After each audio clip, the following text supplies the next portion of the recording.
In this documentary, we examine 10 real cases where teenagers committed devastating acts and believed they had escaped justice, until the evidence caught up with them.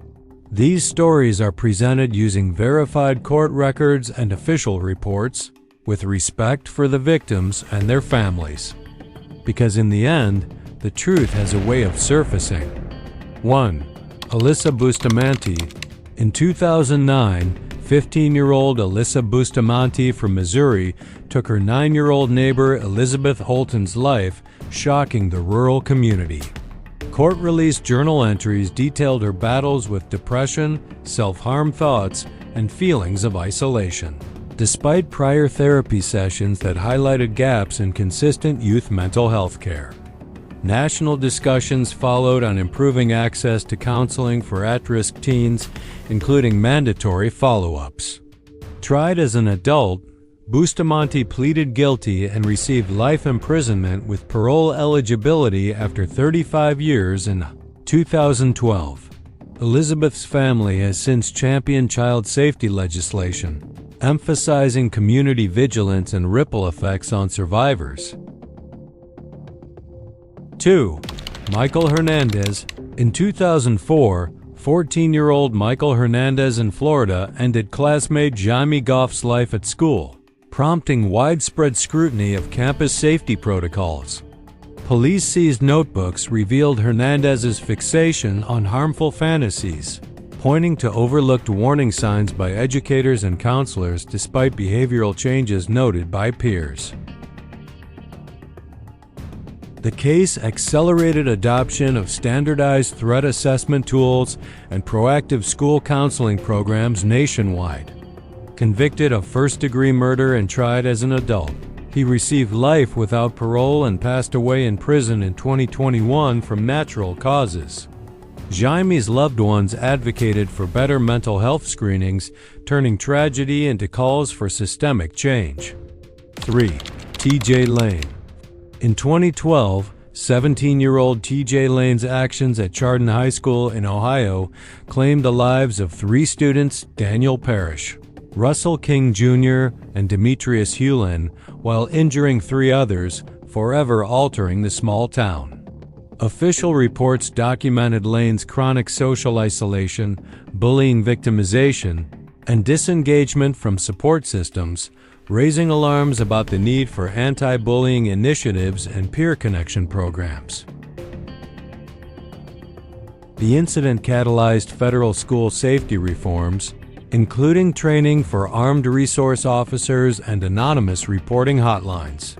Sentenced to 3 consecutive life terms without parole, Lane's case continues to fuel victim families' efforts, like those of Daniel Parrish, for comprehensive youth wellness resources.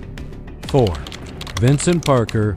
In 2013, 16-year-old Vincent Parker in Virginia ended his parents' lives amid escalating tensions over household discipline and rules, exposing fractures in family conflict resolution. Psychological evaluations affirmed his competency for trial, leading to a guilty plea on 2 counts of second-degree murder and a sentence of decades in prison.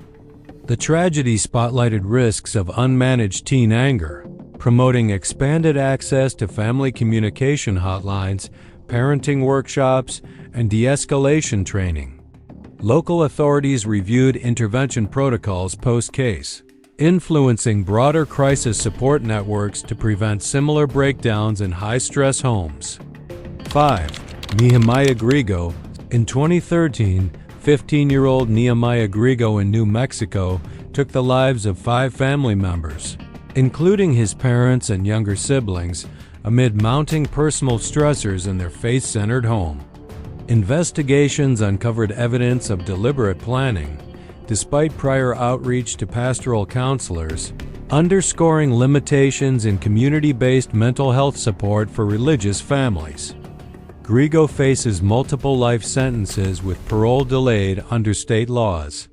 The case propelled dialogues on routine family screenings and integrating mental health into church networks. Community leaders now prioritize early detection training to safeguard vulnerable households. 6. Cassandra Bjorga and Johnny Ryder.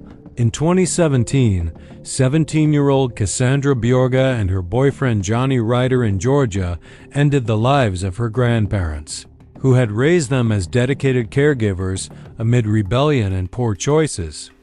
Digital records from their phones illustrated toxic peer dynamics and group influences, fueling research into relational risk factors for youth crime. Both pleaded guilty, receiving life sentences with parole possible after 30 years. Experts reference the duo in prevention studies targeting peer education and intervention for at-risk groups. It strengthened programs addressing codependent behaviors in teens lacking stable guidance. 7. Aiden Fucci. In 2021, 14-year-old Aiden Fucci in Florida took 13-year-old Tristan Bailey's life during a neighborhood encounter, devastating their suburban community. Social media traces from the investigation flagged the urgency of parental digital monitoring tools and online safety. Education for youth. Tried as an adult, Fucci was sentenced to life with judicial review after 25 years. The case elevated nighttime youth safety protocols and community watches. Tristan's family channels grief into scholarships and awareness campaigns, honoring her memory through positive advocacy. 8. Nicholas Cruz.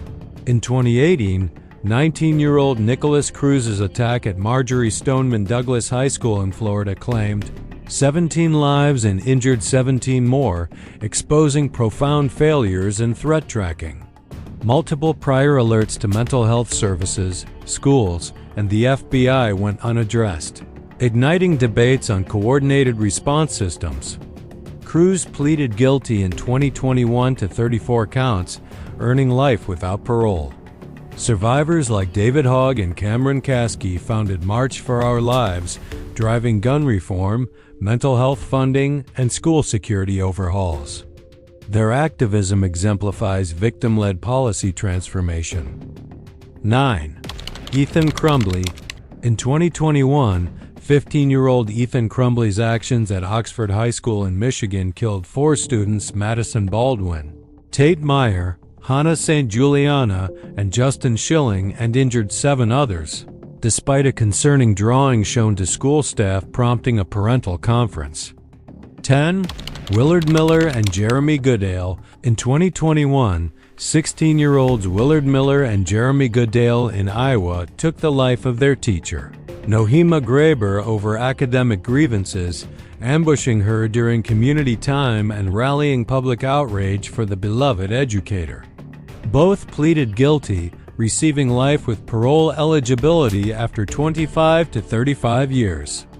The case intensified school initiatives for stress management, grade dispute mediation, and teacher protection protocols.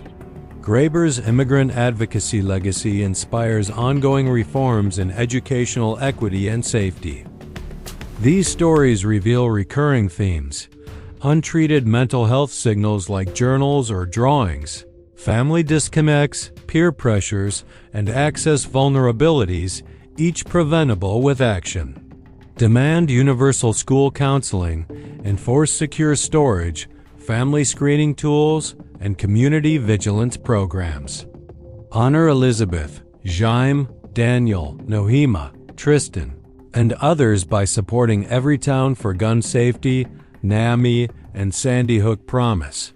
What prevention step will you take? Share thoughtfully below. Subscribe for reform-focused insights. Education builds safer futures.